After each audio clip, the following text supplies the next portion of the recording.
Bonjour, c'est Stevie de Music Feelings. Il y a très peu de chances que vous ne connaîtriez pas au moins les airs de plusieurs des chansons, ou alors que vous ne connaîtriez pas les chansons qu'on va évoquer dans cette vidéo. Surtout qu'on va commencer par l'une des plus connues, Dans la jungle, Terrible jungle, Le lion est mort ce soir, Moboubé.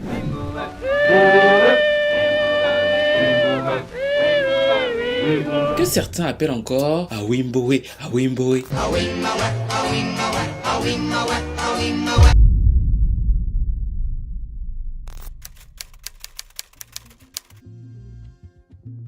Solomon Linda est un nom que vous connaissez sans aucun doute. C'est le musicien africain qui, comparativement au succès populaire qu'il a pu connaître, a sans doute l'histoire la plus tragique, parce que là tout de suite nous sommes dans les rues de Johannesburg en 1939 et c'est un jeune homme fringant. Il a grandi avec sa culture zoulou, il est accompagné par plusieurs de ses potes qui font les ménages par-ci par-là. Ils ont plutôt des petits boulots à Johannesburg, mais leur passion ultime c'est bien sûr la musique. Et Solomon a ce petit truc, c'est qu'on appelle en Afrique du Sud le fazi pati, c'est-à-dire qu'il a un falsetto perché super haut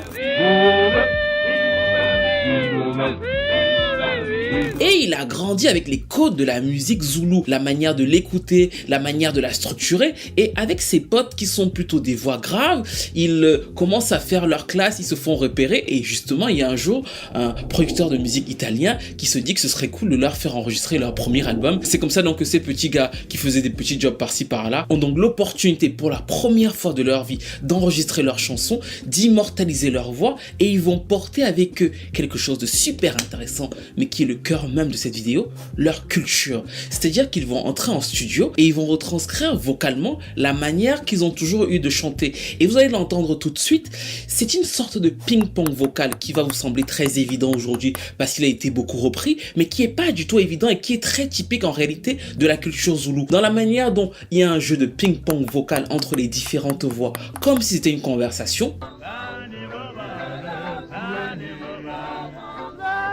Vous entendez ce ping-pong a cappella, les voix graves, et là par-dessus, comme pour saupoudrer le tout, il y a le petit Solomon qui fait les... Désolé pour les oreilles.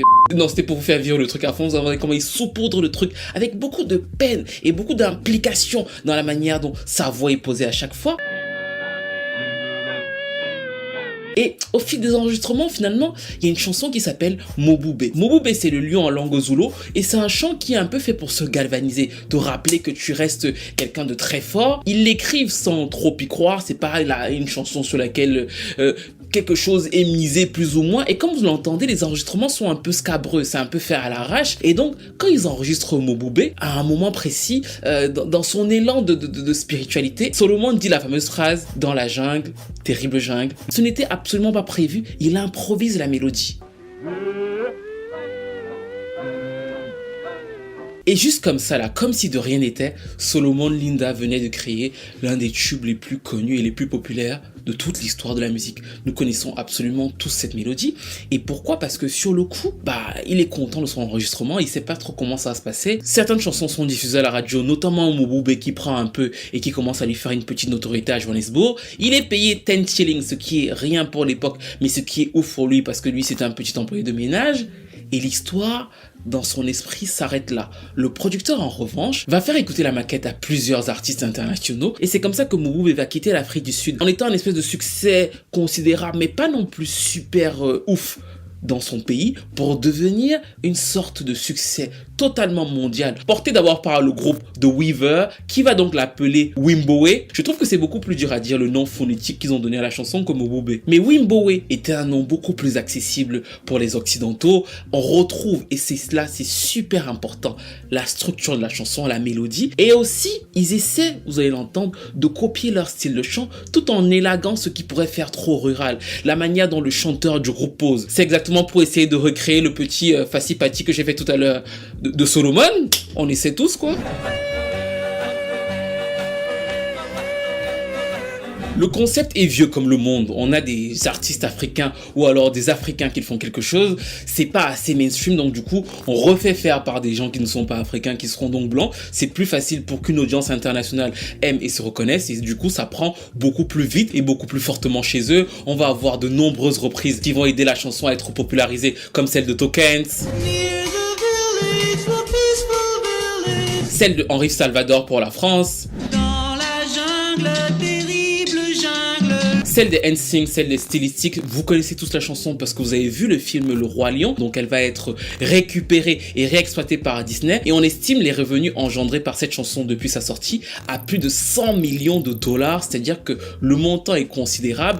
Mais le paradoxe, vous le connaissez, c'est que Solomon Linda, n'ayant été payé que 10 dollars pour la chanson à l'enregistrement, meurt en 1962 dans la pauvreté extrême parce qu'il n'est même pas capable de se soigner alors que partout dans le monde, on chante sa chanson. L'idée derrière le vol de Solomon est toujours la même, c'est-à-dire que ce sont des Africains, mais c'est une mélodie qui est tombée d'un arbre là-bas au fin fond d'un village, nous on l'a ramassée, ils devraient s'estimer heureux qu'on en ait fait quelque chose, qu'est-ce qu'ils en auraient fait eux? Ça ne veut pas dire grand-chose pour eux d'ailleurs, c'est pour ça qu'on modifie le fameux titre Wimboye, enfin voilà, nous on l'adapte et on fait des revenus dessus, ils devraient plutôt nous remercier. Et c'est pas un discours uniquement occidental, c'est aussi un discours que plusieurs Africains ont souvent tenu et tiennent encore dans cette idéologie-là et qui a aidé à déposséder le travail, mais surtout la profondeur de plusieurs immenses tubes africains. Parce que dans ce cas précis, de toutes les reprises qui ont été faites de Mobube, la seule qui avait pris la peine de signer et de créditer sur sa reprise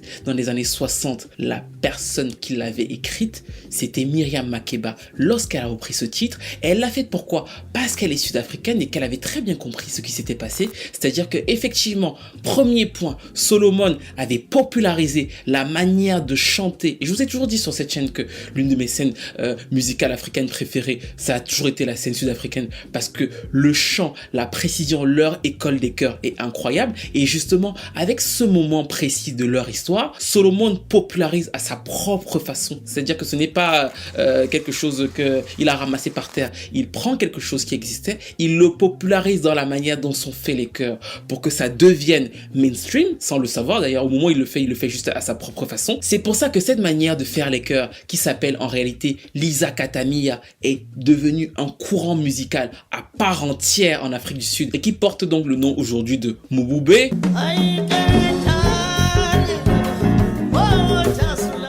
Mais surtout, la chose la plus basique, c'est que c'est sa mélodie en fait. D'ailleurs, ils ne vont pas lui porter plainte lorsqu'elle sera la seule à le créditer parce qu'ils savaient, et que cette chimère d'expliquer à chaque fois que les tubes africains sont des espèces de comptines qu'on chante dans les villages et que ça n'appartient à personne, donc du coup, on peut le récupérer pour se faire de l'argent, a uniquement servi aux labels et aux exploitants de Disney à exploiter ce titre pendant plus de 60 ans parce que ce n'est qu'en 2006 qu'il y a eu un accord afin qu'une partie des droits soit reversé de façon très légitime aux ayants droit, aux filles de Solomon Linda qui vivaient dans une pauvreté extrême en Afrique du Sud pendant que Disney se faisait des millions de dollars sur les tubes de leur père, expliquant qu'ils ont ramassé ça dans une forêt zoulou. En fait, dans Mobube, bien sûr, il y a la mélodie qu'on connaît tous, même les petits enfants là, les gamins, mais il y a toute l'histoire même du style musical. C'est-à-dire que de ce chant a cappella là, qui est bien sûr originaire de la culture zoulou, mais il fallait le concevoir, il fallait y penser, le structurer de telle sorte à le caler sur un album suffisamment ouvert pour pouvoir toucher le monde entier. Ça, c'est Solomon qui a réussi à leur donner cette structure là. C'est son travail, c'est son implication. Mais pensez que n'importe qui va arriver là, il va seulement reprendre l'air. Pas du tout. Un, ce n'était pas un air repris. Deux, structurer ça, le concevoir, l'amener et faire en sorte que ça devienne quelque chose d'aussi riche vocalement, ça appartient à Solomon. C'est la profondeur de ce tube qui dépasse les dessins animés Disney. Quand vous écoutez des groupes comme Lady Smith, Black Mabazo, qui est un groupe très populaire d'Afrique du Sud, et que vous les entendez chanter, ils reprennent le style musical devenu le Mobube et totalement l'idéologie musicale impulsée par Solomon.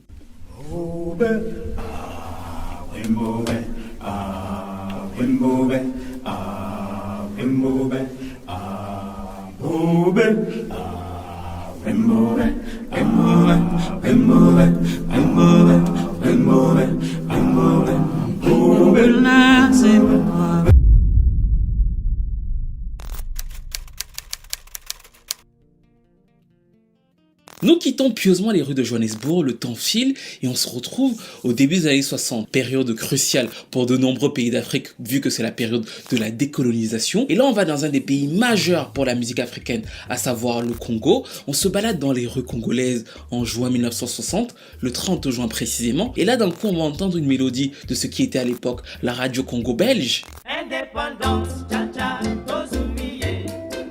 Les gens sont euphoriques, ils sautent dans les rues, ils dansent, ils font leur meilleur pas, ils sortent leur meilleure chemise parce qu'effectivement, c'est le jour de l'indépendance. La table ronde entre la Belgique et les leaders indépendantistes congolais, notamment Patrice Lumumba, a eu lieu à Bruxelles et le Congo est donc désormais indépendant. Mieux encore, les Congolais le découvrent à la radio. Imaginez l'émotion avec cette mélodie chaloupée, cette rumba corsée portée par la voix de Joseph Kabasele qu'on appelait encore Grand Calais.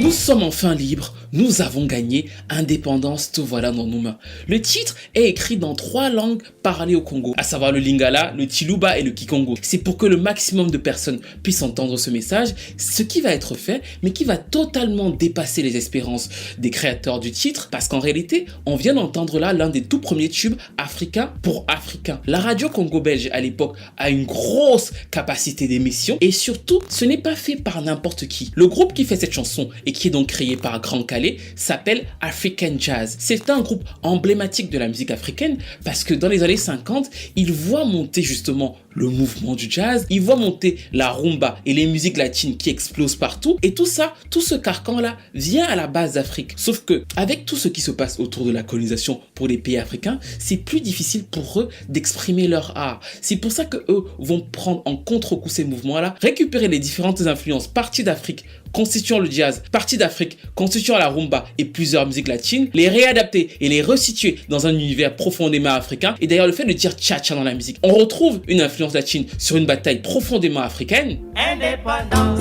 cha-cha. Et donc, African Jazz, en réalité, ce sont nos héros. Si vous pouvez vous lever là, faire le petit salut militaire, parce qu'on parle de... Oui, ce sont de magnifiques héros, parce qu'il faut bien comprendre ce qu'ils font. Nous sommes donc au début des années 50. Le Congo et beaucoup de pays d'Afrique noire sont donc colonisés. L'idée de se dire qu'on va reprendre des influences, parce que tu es colonisé en fait. Quand tu es colonisé, le patron parle, tu fais ce qu'il dit en fait, il te construit des routes là, tu lui dis merci, merci. Voilà, tu n'as pas trop le droit à l'expression. Et eux, non seulement reprennent à leur compte leurs propres influences en assumant d'être autre chose qu'une simple succursale de la colonie, mais surtout, ils le font en parlant dans leur langue. Le fait de parler en plus dans leur langue, ça exclut directement le colon qui ne peut même pas comprendre ce que tu dis. Et c'est donc comme ça que dans les années 50, sans même avoir besoin de l'exprimer tout de suite, ils étaient déjà un mouvement profondément décolonial et profondément pro-panafricain. Parce que ce qu'ils faisaient, c'était en mode, on rattrape à la volée ce qui vient de nous et qui est éparpillé partout, et on se le réapproprie avec nos propres problèmes, nos propres problématiques. Et c'est donc comme ça que African Jazz va devenir un groupe culte dans lequel plusieurs grands artistes vont passer, notamment Manu Dibango ou encore, bien sûr, Taboulé. Taboulé, c'est bien sûr l'un des plus grands artistes de tous les temps. C'est une des voix les plus reconnaissables de cette époque-là et c'est lui qui va commencer à populariser plusieurs des chansons de African Jazz. Pour ceux qui voudraient aussi un peu de gossip, c'est notamment L'Homme qui a pour enfant, et je précise vraiment L'Homme qui a pour enfant, pas pour les dénigrer, mais pour vous dire que c'est d'abord lui qui est le père de Youssoupha, le père de Peggy Tabou et le grand-père donc du coup de la rappeuse Shai. C'est plus l'emblème central dans cette époque-là parce que c'est par sa voix au début que plein de gens vont découvrir ce qu'était African Jazz et donc populariser cette rumba congolaise. Et dans la même lignée, Grand Calais va signer un autre groupe qui s'appelait donc cette fois-ci OK Jazz et dans lequel on va retrouver un autre grand monsieur de la musique congolaise, à savoir François Luambo.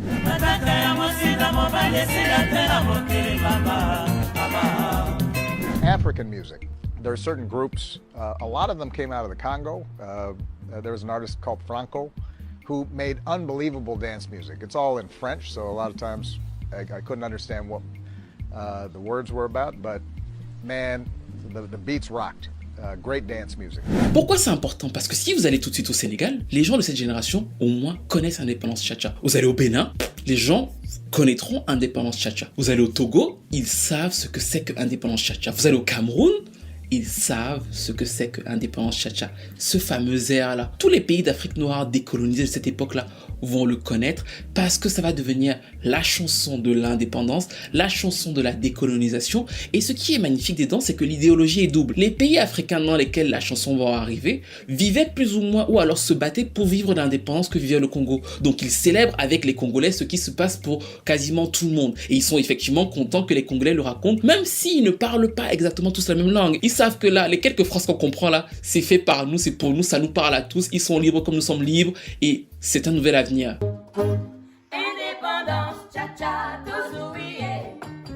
Donc il y a ce premier point qui est le point où beaucoup d'entre eux vivent la même chose. Mais le second point est le point musical. C'est-à-dire que dans plusieurs de ces pays colonisés, parfois c'était assez difficile d'exprimer musicalement ce que tu voulais exprimer et souvent c'était imposé d'écouter toujours ce qui venait de l'extérieur. Ce que fait la rumba congolaise, et quand on voyait les images de l'époque, ce sont des jeunes qui dansent dans les bars et tout, c'est que finalement ils ancrent ce qui n'était que occidental dans l'imagerie totale des Africains en se disant on se réapproprie tout en fait, à la fois notre musique, à la fois notre destin. C'est un peu comme si c'était des zones de Floride de l'époque, parce que quand tu es jeune dans les années 60, tu dois écouter de la musique qui vient d'ailleurs en plus dans ces pays-là. Mais là, c'est fait dans une langue africaine, avec des sonorités qui reviennent sur ce qu'est la musique africaine, et en plus, ça porte un message d'espoir, et c'est d'ailleurs pour ça que souvent, il y a une sorte de nostalgie ou alors d'amertume par rapport à cette chanson-là. C'est-à-dire que des fois, on se dit, quand on la réécoute, en plus avec l'assassinat de Lumumba, que c'est un espoir qui a été perdu au vu de ce qui s'est passé ensuite. Mais il n'en reste pas toujours que ça a marqué, en restant un symbole fort d'espoir pour de nombreux pays africains, mais surtout que l'idéologie musicale a perduré parce que la rumba congolaise a toujours tenu le bâton. Taboulé a eu plusieurs enfants, plusieurs inspirations, Papa Wemba, Koffi Olomide et même Fally Ipupa. Et vous voyez que, et c'est un des respects que j'ai énormément pour les artistes congolais, ils tiennent toujours cette barre-là. À jamais, ils se sont ancrés dans cette idéologie qui était en fait une idéologie où ils ont porté toute l'Afrique avec eux, en tout cas cette partie de l'Afrique-là, et ils ont toujours gardé le bâton. Quoi qu'il se passe, ils ont toujours les codes de cette rumba-là, qui a tant signifié, qui signifie toujours tant pour l'histoire même de la musique africaine. C'est pour ça que j'étais même ému le jour où ils ont été inscrits au patrimoine mondial de l'UNESCO, parce que je me suis dit quel parcours. Et quand vous les écoutez aujourd'hui, le fait même qu'ils refusent de ne pas chanter autrement que dans leur langue, comparativement à l'histoire, ça force le respect.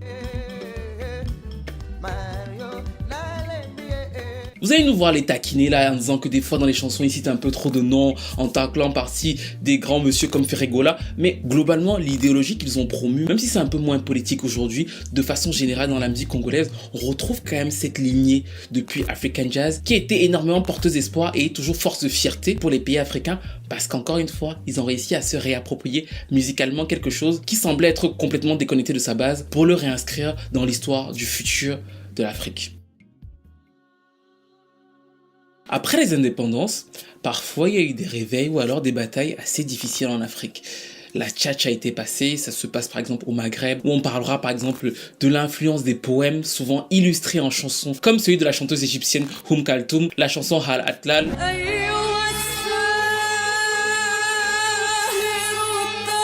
La voix de Kaltoum va porter les forces égyptiennes contre la résistance lors des guerres contre la France, le Royaume-Uni, Israël et aussi lors des défaites. Et d'ailleurs, ce poème illustré qui signifie les ruines et qui sera utilisé par Nasser en 1967 représente bien la démoralisation qu'on va retrouver chez plusieurs pays d'Afrique, notamment aussi au Nigeria.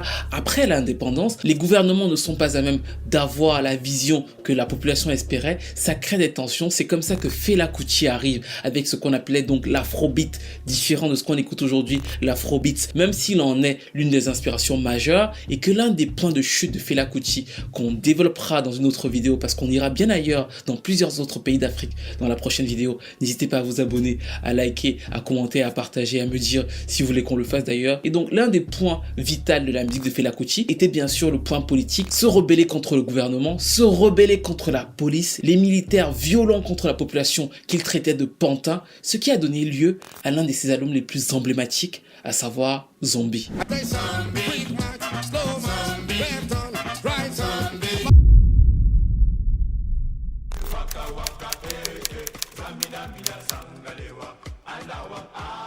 La bataille contre les institutions d'État, la police et militaires nous mène juste à côté du Nigeria, au Cameroun.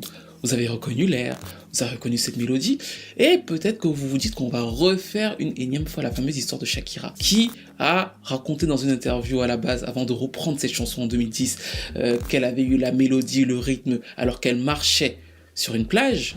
Waka Waka it's a dear song to me. You know, it came to me, to answer your question, came to me in the most unexpected way. I was taking a few days off in my farm in Uruguay, and on that walk, boom, it came to me.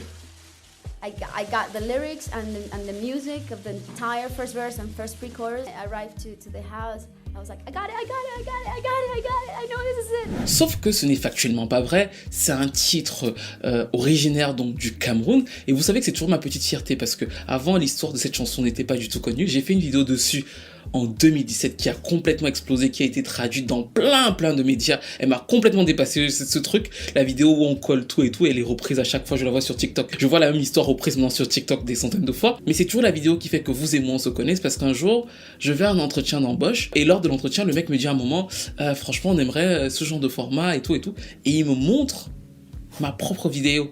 Il me dit, est-ce que tu es capable de faire ça? Et bah du coup je lui ai dit que c'est ma vidéo. Il est tellement surpris, il me dit quoi? Je lui ai dit, c'est moi qui ai fait la vidéo. Et en fait elle avait été repostée par un compte Twitter, ça avait 5 millions de vues. Et il me dit, mais t'es sûr que c'est toi? Il me croyait pas. Du coup je lui ai sorti mon ordinateur, je lui ai montré, je lui ai dit, oui c'est vraiment moi qui ai fait. Et en sortant de là, ils m'ont reproposé le job, c'est toujours un média connu.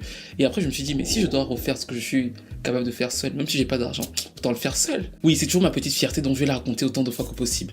Mais en vérité, cette partie-là, le fait que Shakira ait menti, ça a toujours été la blague de l'histoire. Parce que l'histoire est beaucoup plus intéressante vu que nous sommes au Cameroun, à Yaoundé, capitale de ce pays-là, au milieu des années 80. Il se trouve que dans cette période-là, il y a une tentative de coup d'État. Le président, qui est toujours le même président depuis 41 années, selon lui, ce n'est pas le qui peut, mais le qui veut. Je commencerai par dire que ne dure pas au pouvoir qui veut, mais dure qui peut. Mais en tout cas, à l'époque, il y a eu un coup d'État. Il décide donc d'avoir une répression assez forte. C'est-à-dire que voilà, beaucoup de militaires dans les rues, il y a des représailles par-ci par-là dans le Cameroun, ce qui va créer un sentiment anti-militaire. Les militaires ne sont pas très bien vus par la population, à l'instar des militaires qui ne sont pas très bien vus par la population nigérienne, pays limitrophe du Cameroun. C'est-à-dire que les militaires, pas bonne presse, pas bonne réputation et tension un peu dans la société par rapport à eux. C'est là que dans la garde présidentielle, il y a un groupe de jeunes, notamment un musicien militaire qui s'appelle donc Jean-Paul Zebella. Il est accompagné de plusieurs de ses compères et des fois ils enregistrent des chansons entre militaires. On leur dit que c'est pas mal et là ils se décident donc d'enregistrer un premier disque. En partant comme ça d'une blague, leur nom c'est The Golden Sound, à l'instar du fait que ce soit la garde présidentielle, et le premier album est enregistré et c'est donc dans cet album qu'on retrouve la fameuse chanson Zangalewa.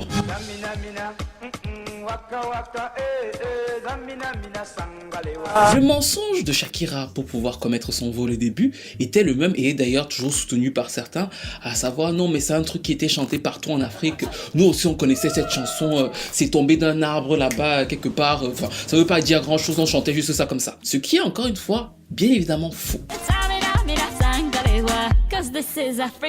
C'est-à-dire que The Golden Sound, qui est donc créé et qui sort son premier album en 86, c'est un groupe de musique camerounaise fait par des militaires, particularité du Cameroun, très satirique. Ils prennent à contre-coup toute cette ambiance anti-militaire, ils se moquent en étant des militaires des autres militaires et ils reprennent à leur compte les expressions de la population. Sauf que, encore une fois, le Cameroun, c'est un pays avec beaucoup de tribus différentes, beaucoup de dialectes différents et l'une des particularités de ce groupe, c'est qu'effectivement, ils vont utiliser dans plusieurs de leurs chansons plusieurs dialectes différents. Ils ne chantent pas que en langue douala ou alors en langue lingala par exemple. Ils vont utiliser plusieurs expressions appartenant à plusieurs parties du pays. C'est-à-dire que les deux langues officielles dans le pays, c'est le français et l'anglais. Mais dans les chansons de Zangalewa, il y a très peu de français et d'anglais, sauf par exemple sur certains mots ou sur certains refrains. L'essentiel même, c'est soit des paroles de langue camerounaise, soit des mixtes ou alors une sorte d'argot compris uniquement par les Camerounais. C'est donc là qu'intervient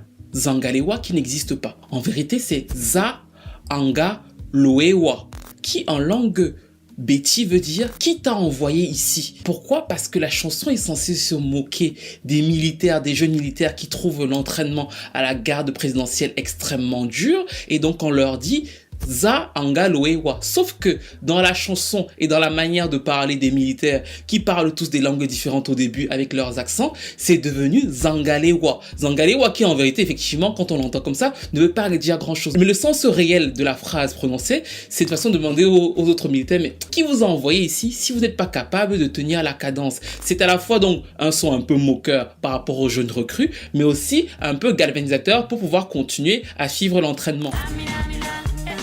Pareil, za mina mina e n'existe pas en fait. C'est za ane mina mina e, qui veut dire venez vous autres, et waka waka, qui est justement l'erreur de Shakira. Et c'est ça qui me fait rire dans l'histoire, c'est qu'elle croit que waka waka, c'est un langage pour pouvoir dire marcher, marcher. Elle croit que c'est du pidgin. C'est pour ça qu'elle dit que quand elle marche sur la plage, c'est là qu'elle a le truc qui vient, parce qu'elle marche en fait. Elle veut vous faire comprendre qu'elle marche. Sauf que c'est pas ça que ça veut dire en fait. Elle n'a pas compris sa propre chanson. Waka waka en langue béti, c'est tu te plains 2 fois. Ou alors dans une autre langue du Cameroun, ça peut signifier l'un à gauche, l'un à droite. En gros, les fameux mouvements pendant que vous faites votre échauffement. Pareil quand elle dit anawa a, c'est pas du tout anawa a, c'est anawam, ce qui veut dire maman, et il rajoute donc a.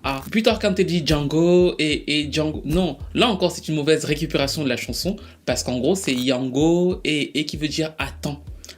Et en gros, la chanson, c'est tout bête. C'est des militaires qui sont en train de s'entraîner. Plusieurs des jeunes militaires n'arrivent pas à suivre la cadence. Donc, en gros, le titre, c'est eux qui disent qu'ils sont fatigués. Les autres leur répondent en leur disant, on vous a pas envoyé ici, qui vous a fait venir? C'est donc Zangalewa qui est en réalité Za Angaloewa qui t'a appelé ici. Et donc, il lui répond ça à ce gars qui dit de son côté que c'est dur et il appelle sa mère au secours et donc demande d'attendre. C'est globalement ça la chanson qui va beaucoup humaniser vraiment l'image, parce que c'est ça le principe même de Golden Sound. Des militaires au Cameroun, ils vont avoir plusieurs chansons comme Un petit bébé. Ils vont intégrer dans leur groupe beaucoup plus tard une des chanteuses les plus populaires du Cameroun de l'époque qui s'appelait Annie Anzoué et qui va donc rajouter ces espèces d'histoires de citoyens de tous les jours à ce groupe qui à la base devait leur être austère parce que c'était des militaires, mais qui va finalement devenir quelque chose de très très populaire parce qu'ils vont se moquer des militaires dans plusieurs chansons, mais qui vont adopter eux-mêmes le langage du peuple, avec aussi cette particularité du fait que Zangalewa est une chanson en langue fang, donc du coup certains Gabonais peuvent la comprendre, tout le centre, le sud du Cameroun aussi peuvent comprendre certaines des paroles, mais comme je l'ai dit, les textes en général de la formation mélangent plusieurs des langues camerounaises et donc de fait, parfois quelqu'un peut comprendre au Cameroun, l'autre ne comprend pas, mais c'est ça qui faisait le socle, la division et la drôlerie de plusieurs des histoires de ce groupe qui va finalement prendre son nom là. Ils ne vont plus s'appeler les Golden Sound au vu du succès de la chanson, ils vont donc devenir les Angalewa. Et il y a aussi une histoire particulière autour de cette chanson, c'est que moi en tout cas, j'ai jamais réussi à savoir si le gouvernement avait perçu l'effet que ça pouvait avoir. Parce que très rapidement, c'est un titre qui a été super poussé par les médias camerounais officiels dans plusieurs pays. C'est pour ça qu'en réalité, plein de personnes vous disent souvent que oui, comme Shakira et plein d'autres d'ailleurs vous disent que ça ne veut rien dire, que c'était chanté dans leur pays et ce genre de choses. C'est parce que oui, ça a été très très vite poussé pour une chanson camerounaise dans plein de pays, envoyé poussé par l'État même camerounais de façon démocratique, et effectivement ça s'est ancré dans plusieurs cultures. Au Mexique déjà en 88, c'est-à-dire que 2 ans à la sortie, le titre est déjà en train de devenir quelque chose de super populaire là-bas. Et je me suis souvent demandé, est-ce que c'est le gouvernement qui avait perçu le fait que ça pouvait être très utile dans le fait d'attendrir l'image des militaires, ou alors est-ce que c'est un élan très organique sur la propre musique? Toujours est-il que ça reste un titre mythique et que contrairement à ce que Shakira vous raconte, quand elle a vu les gens marcher dans le clip là, et qu'elle a entendu Waka Waka, et qu'elle s'est dit que ça voulait dire qu'ils marchaient, non, ça ne veut pas dire ça. C'est bien une petite histoire assez banale tissée autour de militaires qui ne dit pas grand chose, effectivement, quand on l'entend comme ça, mais qui dit énormément de choses sur ce qui se passait au Cameroun et sur l'impact énorme que ce groupe-là a pu avoir sur la population camerounaise au-delà de Shakira, parce qu'il faut savoir qu'ils avaient d'ailleurs remixé même cette chanson en rap, on leur avait pas demandé plusieurs années après. Vous qui avez contribué à décrisper en quelque sorte l'image du militaire autoritaire en déchaînant la scène musicale dans la troupe des Angalewa. Racontez-nous un peu l'aventure. Oui, nous sommes dans l'orchestre, inclus dans l'orchestre de la garde présidentielle, qu'on appelait à l'époque les Golden Sound, la garde républicaine. Ça commence par la garde républicaine, puis en plus tard la garde présidentielle. Et donc voilà, nous arrivons à la fin de cette petite analyse sur le sens profond des tubes africains. Bien sûr, je veux qu'on se rassure tous, le choix me fut difficile, c'est-à-dire que j'avais plus de 22 pays sur ma carte avec les petites histoires. J'en ai choisi 3 parce que je me suis dit que c'est des histoires qui seraient plutôt bien pour commencer ce format sur la chaîne, mais il y aura bien évidemment d'autres épisodes aussi bien tout en haut de l'Afrique que tout en bas de l'Afrique, comme là en Afrique du Sud. L'essentiel était ici de montrer que très souvent, et c'est une vision qui m'agace d'ailleurs, c'est pour ça d'ailleurs que j'ai fait cette vidéo, pour être tout à fait honnête, j'ai eu une conversation avec quelqu'un qui ne percevait pas la subtilité et c'est pas une personne non noire, c'est une personne noire qui ne comprenait pas la subtilité de certaines chansons. Et je me suis dit non, il faudrait quand même qu'on prenne conscience que oui, on n'est pas juste une espèce de bloc monolithique, non, les histoires sont toutes différentes, particulières, et elles racontent toutes certaines choses de notre histoire, même quand ce n'est pas ouvertement politique comme Solomon Linda, même quand c'est politique comme Indépendance Cha-Cha, vous voyez qu'il y a un gros relais politique avec l'histoire même de la rumba congolaise, et même quand ça s'acoquine de coups de hanche, de coups de rein et de coupe du monde festive, on retrouve là un pan de la politique et de l'histoire du Cameroun, c'est-à-dire que ces tubes africains qui sont connus partout et qui parfois sont dénaturés de leur essence, ont toujours une essence. Et bien évidemment, je compte vous parler de bien d'autres chansons. En attendant, nous arrivons à la fin de cette analyse. Dites-moi ce que vous avez pensé de l'historique de ces différents tubes, aussi bien avec Mobube et ce qui a pu être fait, le fait qu'on lui ait volé sa chanson, mais que finalement ça a quand même malgré tout créé un vrai mouvement musical dans la manière dont le chant est fait en Afrique du Sud et qui parcourt toujours jusqu'à nos jours. Le fait qu'on retrouve malgré tout un truc un peu similaire avec Indépendance Cha-Cha au Congo qui a été une portée politique dans un mouvement African Jazz qui a porté d'autres avec TP OK Jazz, avec des Taboulé, avec des François Luambo qui vont inspirer d'autres comme des Papa Wemba, Koffi Olomide ou encore Fally Ipupa et Ferregola qui ont encore du succès en descendant de cette idéologie-là de nos jours. Et bien sûr, maintenant vous savez que ce n'est pas Zamina Mina mais c'est Zaane Mina Mina et que ce n'est pas Anawa AA mais Anawam AA que vous chantez quand vous chantez la chanson de Shakira qui est donc cette petite comptine que les Golden Sound ont créée, c'est-à-dire que c'est eux qui ont fait la comptine pour pouvoir la chantonner entre eux, qui a aidé à démocratiser, humaniser l'image même du militaire camerounais qui était très mal vu après la tentative de coup d'état dans les années 80. J'espère que ça vous aura été utile, j'espère que vous aurez aimé ce petit format. N'hésitez pas à liker, à commenter, à partager. Et si on ne se retrouve pas avant Noël, parce que Noël arrive, là je sais pas quand je tourne, je sais pas si vous allez voir la vidéo avant, pendant, vous allez certainement voir la vidéo avant ou pendant Noël, mais en tout cas, quel que soit le moment où vous la voyez, passez de très belles fêtes et je vous retrouve très vite pour une nouvelle vidéo.